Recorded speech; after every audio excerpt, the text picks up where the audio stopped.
बेहतर विकास के लिए सरकार द्वारा 9 थीम चयन किया गया है।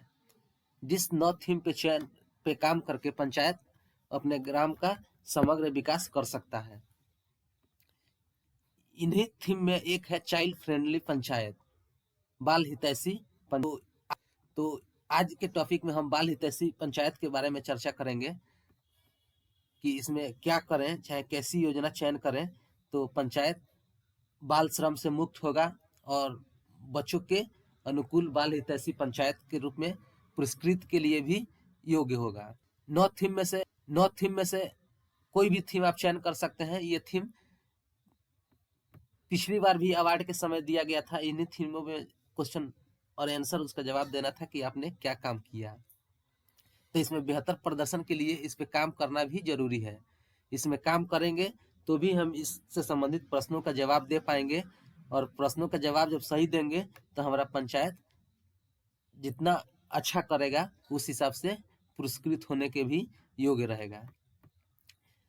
ग्राम सभा में इन्हीं 9 थीमों पे काम करने के लिए और इन्हीं परियोजनाओं के लिए, इन्हीं थीम से संबंधित कार्यक्रम योजना बनाने के लिए ग्राम सभा का आयोजन भी होने लगा है।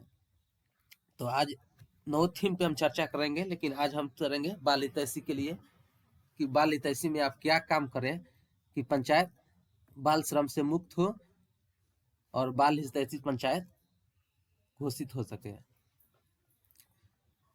तो बच्चों के लिए क्या कार्यक्रम आयोजित किया जाए, इससे संबंधित आप कोई भी प्लानिंग कर सकते हैं। आपके पंचायत के लोग ग्राम सभा के द्वारा या बुद्धिजीवियों के द्वारा, मुखिया, माननीय मुखिया द्वारा, जिनके द्वारा भी मने पंचायत को विकास के लिए जो योजना लिया जा सकता है उसको आप ले सकते हैं। उसके अलावा एक और विकल्प है, जो प्रश्नावली आया था, अभी जो पंचायत पुरस्कार के लिए जो प्रश्नावली आया था, अगर इसको भी हम पढ़ें कि क्या मतलब कि उसमें हमको आंसर क्वेश्चन करना था, तो इससे भी हमको बहुत सारा जवाब मिल जाएगा। जो काम हम करें तो हमारा पंचायत बाल हितैषी पंचायत के लिए अनुकूल होगा। तो इस क्वेश्चन के अनुसार भी आप अपने पंचायत में काम कर सकते हैं। क्वेश्चन में भी सारे बच्चों से ही संबंधित था। जैसे क्वेश्चन 5, कितने बच्चे 6 से 18 वर्ष आयु के स्कूल से बाहर थे, कितने बच्चे स्कूल में कार्यरत थे, इस पे जवाब देना था। उसके अलावा प्री एजुकेशन, खेल सीखने की सामग्री, इस सब पे भी फोकस करना था। ग्राम पंचायत के कितने बच्चों को आयुष्मान कार्ड से आच्छादित किया गया, कितनी बाल सभा का आयोजन किया गया, इस सब से संबंधित क्वेश्चन हमको जवाब देना था। जीपीडीपी में कितना बजट बाल कल्याण के लिए गतिविधि में निर्धारित किया गया, उसको भी हमें बताना था। तो इसी सब क्वेश्चनों के अनुकूल अगर हम काम करें तो भी पंचायत बाल श्रम मुक्त हो सकता है। तो इसी को कैसे आप कार्य योजना लेंगे, कैसे उसकी एंट्री करेंगे, उसी के बारे में हम डिटेल्स आपको बताएंगे। योजना आपको अपना से चयन करना है। सुविधा के लिए जो प्रश्नावली है, हम बता दें कि प्रश्नावली के अनुसार करेंगे तो और भी अनुकूल होगा, आपको समझने में आसानी होगा। तो शिक्षा, स्वास्थ्य और आजीविका, 3 गो काम का चयन करें बाल हितैषी के लिए तो बेटर होगा। तो शिक्षा में जैसे बच्चों के नामांकन एवं ठहराव सुनिश्चित करना, ये स्कूल ऑलरेडी करता है, लेकिन पंचायत का भी एक कर्तव्य होता है। तो ये भी अगर करे, बच्चा का जो डीबीटी मिलता है स्कूल में, उसकी मॉनिटरिंग ठीक से किया जाए। स्कूल प्रबंधन समिति के द्वारा अनुपस्थित होने वाले बच्चों की सूची बनाकर उनकी अनुपस्थिति रोककर ज्यादा से ज्यादा उपस्थिति सुनिश्चित की जाए, भी बेटर होगा। बच्चों के स्कूल से बाहर थे, उनको विशेष शिक्षा से जोड़ा जाए। सशक्त बाल संसद, बच्चों के गुणवत्ता शिक्षा सुनिश्चित कराने के लिए भी एक टीम बनाकर प्रयास किया जाए, तो भी शिक्षा में पंचायत बेहतर कर सकता है। एक आजीविका, बाल मजदूरी जोखिम वाले परिवार को सरकारी योजना जैसे जीविका, मनरेगा एवं अन्य आय के स्रोत से आजीविका सुनिश्चित करवाने के लिए इसको भी आप ले सकते हैं। स्वास्थ्य के लिए प्रधानमंत्री जन आरोग्य योजना, आयुष्मान कार्ड, इससे भी बच्चों को जोड़ सकते हैं। बाल संरक्षण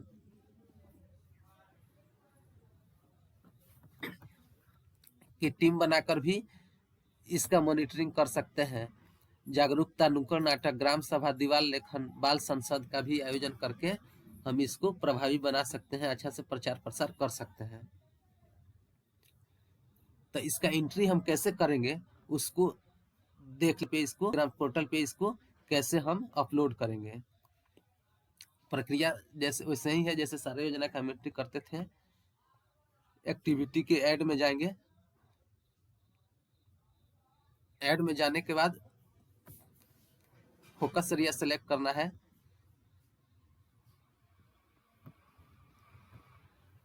तो हम पहले चयन करते हैं योजना। तो सभी बच्चों को स्कूल में नामांकन करवाना है और स्कूल में ठहराव सुनिश्चित करना है। तो नामांकन के लिए तो ऑलरेडी स्कूल और ये सब काम करता ही है, लेकिन फिर भी बहुत से बच्चे हैं जो पहुंच से बाहर हो जाते हैं। तो इस टीम का काम होगा कि उन लोग को स्कूल में सारे बच्चों को नामांकन कराने के लिए। तो नामांकन से स्कूल से संबंधित है तो हम इसके लिए फोकस एरिया एजुकेशन सेलेक्ट करेंगे। एजुकेशन सेलेक्ट करने के बाद एक्टिविटी टाइप में पब्लिक वर्क या बेनिफिशियरी ओरिएंटेड प्रोग्राम सेलेक्ट कर सकते हैं। योजना है तो पब्लिक वर्क ठीक है, लेकिन ये बच्चों से संबंधित है, लाभुक उन्मुखीकरण कार्यक्रम से संबंधित है, तो आप बेनिफिशियरी ओरिएंटेड प्रोग्राम भी सिलेक्ट कर सकते हैं। फिर एक्टिविटी का नेम देंगे। तो एक्टिविटी का नेम में वही देंगे बच्चों को स्कूल से जोड़ने के लिए। तो जो भी आप प्लान देंगे यहाँ टाइप कर देंगे उसका नाम।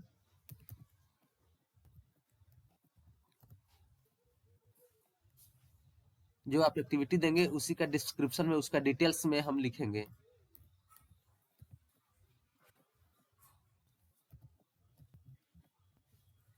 बच्चों के लिए क्या आप करेंगे उसमें डिटेल्स में हम लिख देंगे। इन दी एक्टिविटी फॉर भी पीआरपी प्लान है तो चेक मार्क करेंगे, नहीं है तो इसको छोड़ देंगे।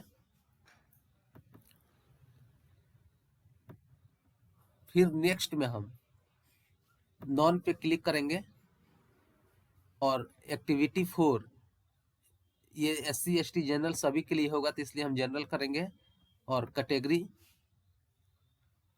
में चिल्ड्रेन करेंगे, क्योंकि हम एक्टिविटी जो कार्यक्रम कर रहे हैं ये बच्चों के लिए कर रहे हैं, तो वुमेन यूथ नहीं होंगे, तो सिर्फ हम चिल्ड्रेन करेंगे। एक्टिविटी 4 फ्रेश होगा और इन दी कॉस्टलेस एक्टिविटी, क्या ये एक्टिविटी कॉस्टलेस है तो नो ही रहने देंगे, इसलिए कि स्कूल में जो शिक्षा मिलता है वो बच्चों के लिए फ्री होता है। सरकारी स्कूल में नामांकन का भी कोई चार्ज नहीं होता है। ये बच्चों के स्कूल में नामांकन सुनिश्चित करने के लिए कोई खर्चा भी नहीं आता है, तो इसलिए हम इसको नो ही रहने देंगे। ड्यूरेशन इसका देंगे तो ये तो सालों भर कार्यक्रम चलता रहेगा, तो 12 मंथ हम दे देंगे। या आप जितना दिन तक कैसे करना चाहते हैं वो दे सकते हैं। ईयर मंथ उसका सिलेक्ट कर लेना है।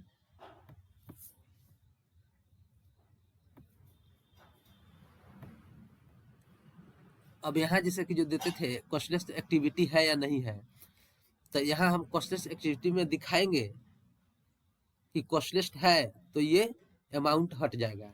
हमको वहाँ अब उसका रिजल्ट लिखना होगा कि इससे हमको क्या, जो कार्यक्रम कर रहे हैं उससे क्या फायदा होगा। और यहाँ कॉस्टलेस एक्टिविटी में दिखाएंगे कि कॉस्टलेस है तो हमको अमाउंट भरना होगा कि कॉस्टलेस नहीं है तो कितना अमाउंट है। तो हाँ कर देंगे तो ये हट जाएगा। हम यहाँ लिखेंगे कि इससे क्या कार्यक्रम से क्या हमको लाभ होगा। तो बच्चों के शिक्षित होने से पंचायत शिक्षित होगा। भविष्य में जो भी पंचायत के बच्चे होंगे, लोग होंगे, क्योंकि यही बच्चे आगे चल के पंचायत के नागरिक होंगे, तो शिक्षित पंचायत होगा। तो उसी का हम यहाँ उल्लेख कर देंगे कि बच्चों अगर शिक्षित होंगे तो पंचायत शिक्षित होगा, रिजल्ट इसका यही होगा। फिर हम एक्सपेक्टेड बेनिफिशियरी में जनरल SC ST कितने संख्या होगी ये हम डालेंगे। तो जो भी हम पंचायत के संख्या के आधार पे हम अपना डाल देंगे।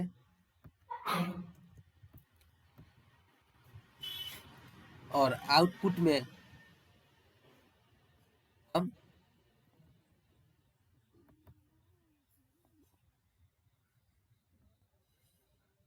कम्युनिटी सर्विस सिलेक्ट करेंगे।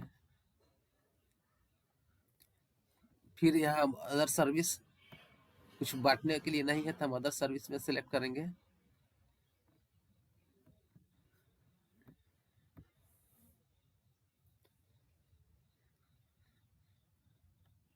यहाँ हम ट्रेनिंग एंड कैपेसिटी बिल्डिंग भी सिलेक्ट कर सकते हैं, क्योंकि इसमें ट्रेनिंग कैटेगरी आ जाएगा। कोई अवेयरनेस कैंपेन कर रहे हैं, सोसाइटी फोकस ट्रेनिंग प्रोग्राम कर रहे हैं, तो हम इसमें से सिलेक्ट कर लेंगे। तो ट्रेनिंग प्रोग्राम तो ये है नहीं, ये तो ऑलरेडी बच्चों को शिक्षा से संबंधित है, तो community service other service select करेंगे और यहाँ डे देंगे, तो सालों भर के लिए था तो वही 365 डे। और इसमें टोटल जो हम SC/ST संख्या डाले थे उसी संख्या को यहाँ टोटल संख्या डाल के इसको सबमिट करेंगे। सबमिट करने के बाद सेव एंड फॉरवर्ड करेंगे, तो एक्टिविटी सेंड हो गया।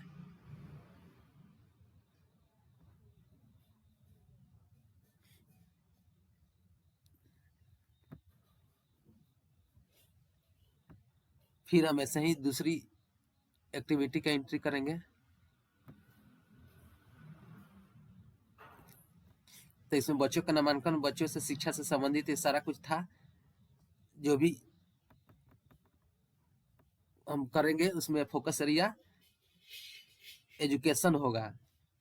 एक दूसरा हम देख लेते हैं, बाल मजदूरी जोखिम वाले परिवार को सरकारी योजना मनरेगा जीविका आदि के लिए आजीविका सुनिश्चित करवाने के लिए। तो एक एंट्री इससे कर लेते हैं। तो इसके लिए फोकस एरिया में हम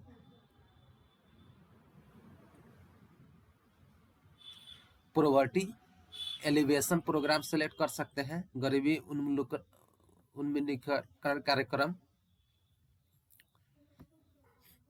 तो फोकस एरिया वही रहेगा, पॉवर्टी एलिवेशन प्रोग्राम, गरीबी उन्मूलीकरण कार्यक्रम। और एक्टिविटी टाइप में पब्लिक वर्क या बेनिफिशियरी ओरिएंटेड प्रोग्राम सेलेक्ट करेंगे। एक्टिविटी नेम में वही आजीविका से संबंधित देंगे, उनको रोजगार से संबंधित जो रोजगार उपलब्ध कराना है उसके बारे में लिखेंगे। डिस्क्रिप्शन में उस कार्यक्रम का डिटेल्स लिखेंगे। और फिर जैसे अगले बार हम एंट्री किए थे वैसे ही नेक्स्ट करते जाएंगे।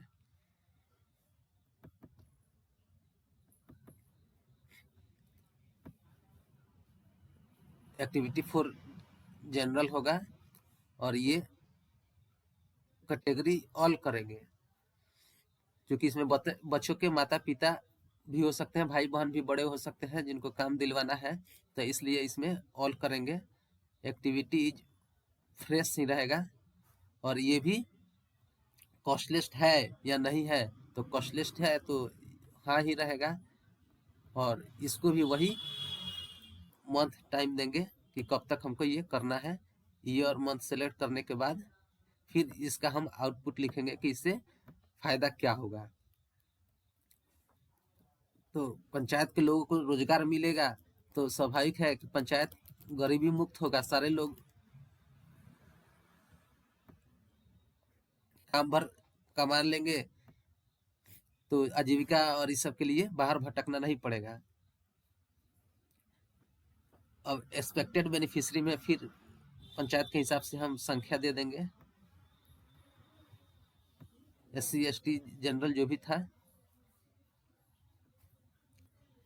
अब इसमें भी हम कम्युनिटी सर्विस सेलेक्ट करेंगे, फिर अदर सर्विस, और ये कितना दिन का कार्यक्रम है और इस पर टोटल एक्सपेक्टेड बेनिफिशियरी जो है सेलेक्ट करके सबमिट करके हम सेव एंड फॉरवर्ड करेंगे।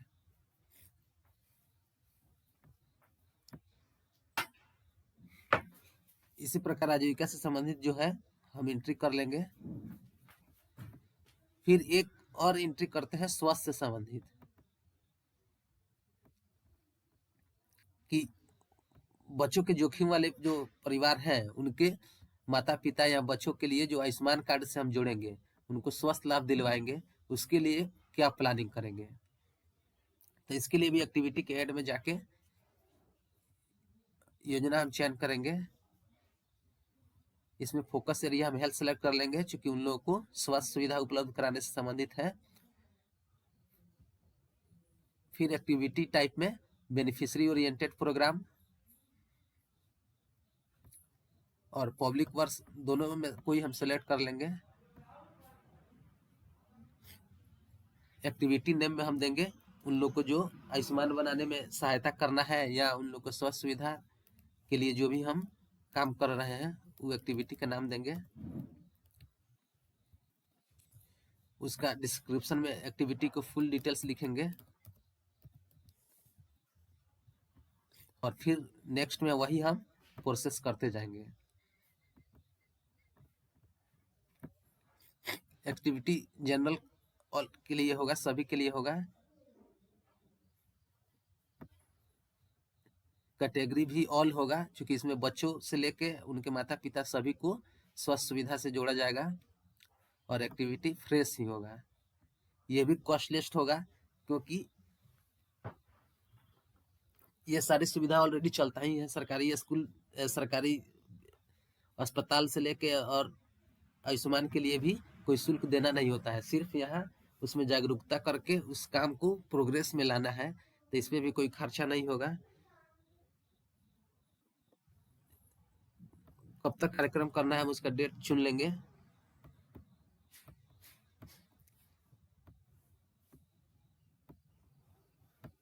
और इसका रिजल्ट क्या होगा इसका हम डिटेल्स लिख देंगे। स्वाभाविक है, जब लोगों को स्वास्थ्य सुविधा मिलेगा तो पंचायत स्वस्थ होगा। फिर एक्सपेक्टेड बेनिफिशियरी में हम वहाँ डिटेल्स दे देंगे, कितने लोग इससे लाभान्वित हो रहे हैं, तो अपने पंचायत के हिसाब से हम इस संख्या दे देंगे।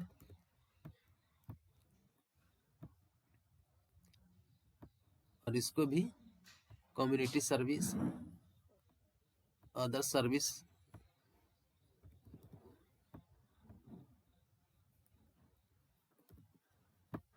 देके हम 7 फॉरवर्ड करेंगे।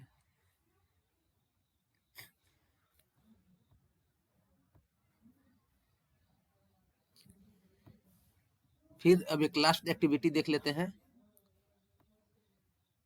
जो इसमें जागरूकता के लिए करना है।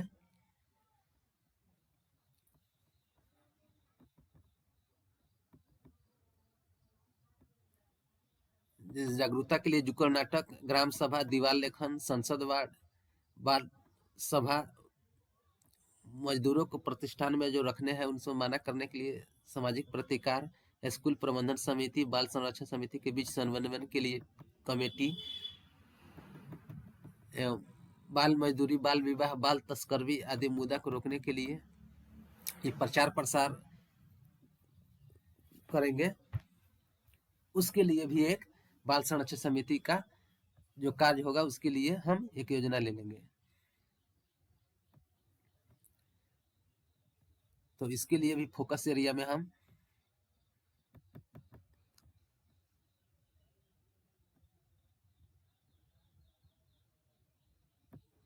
कल्चरल एक्टिविटी सेलेक्ट कर सकते हैं,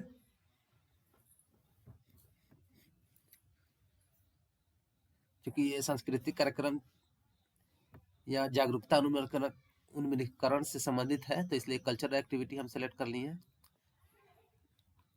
एक्टिविटी टाइप में पब्लिक के लिए है पब्लिक वर्क्स, और इसमें जो हम नुक्कड़ नाटक, प्रचार प्रसार, जागरूकता, बाल कार्यक्रम जो भी करेंगे उस एक्टिविटी का हम नाम देंगे और डिस्क्रिप्शन में उसी का डिटेल्स देंगे। फिर नेक्स्ट एंट्री हम वैसे ही करते जाएंगे।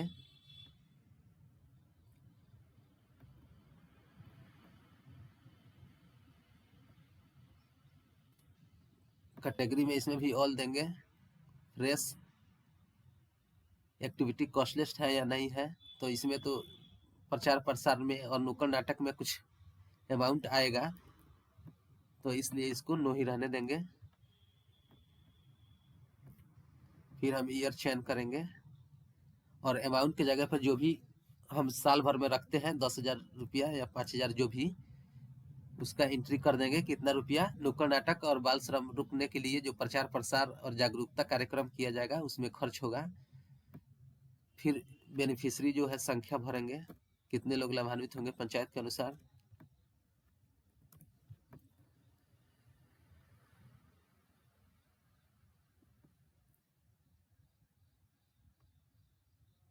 अब इसमें ट्रेनिंग कैपेसिटी बिल्डिंग सेलेक्ट करके अवेयरनेस कैंपेन हम सेलेक्ट कर सकते हैं।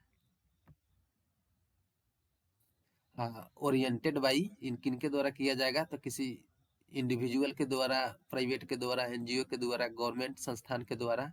तो अगर गवर्नमेंट संस्थान या एनजीओ के द्वारा किया जाता है तो हम वहाँ एनजीओ सेलेक्ट कर देंगे। और सब्जेक्ट ऑफ ट्रेनिंग, तो जो प्रचार प्रसार होगा, नुक्कड़ नाटक होगा, उसका हम सब्जेक्ट यहाँ लिख देंगे। इसमें जो लोग होंगे उसकी संख्या हम देंगे और कि कितना दिन का होगा ये ड्यूरेशन देंगे और सबमिट करके हम सेव एंड फॉरवर्ड करेंगे।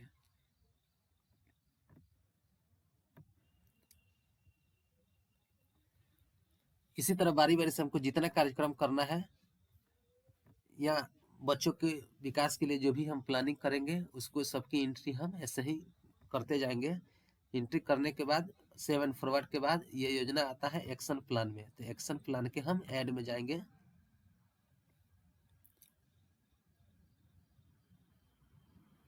अब जो हम एंट्री किए हैं यहाँ दिखने लगा,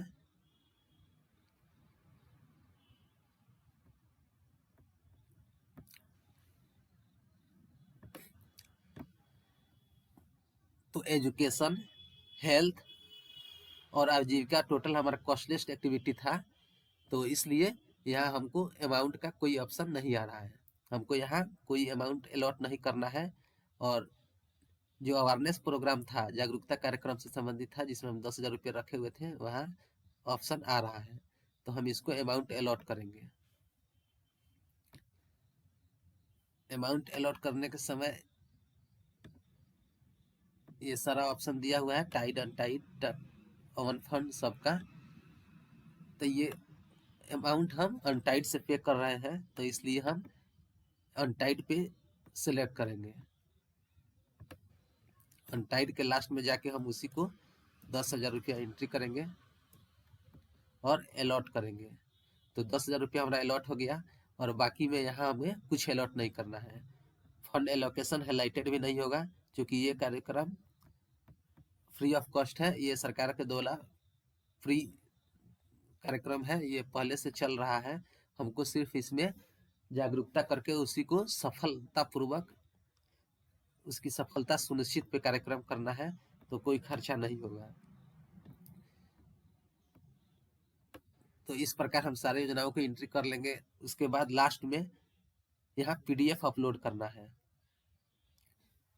तो पंचायत के मुखिया और पंचायत सचिव के द्वारा जो ये प्लान बना हुआ है उसी का पीडीएफ हम यहाँ अपलोड करके और योजना को फाइनल सेव एंड फॉरवर्ड करेंगे।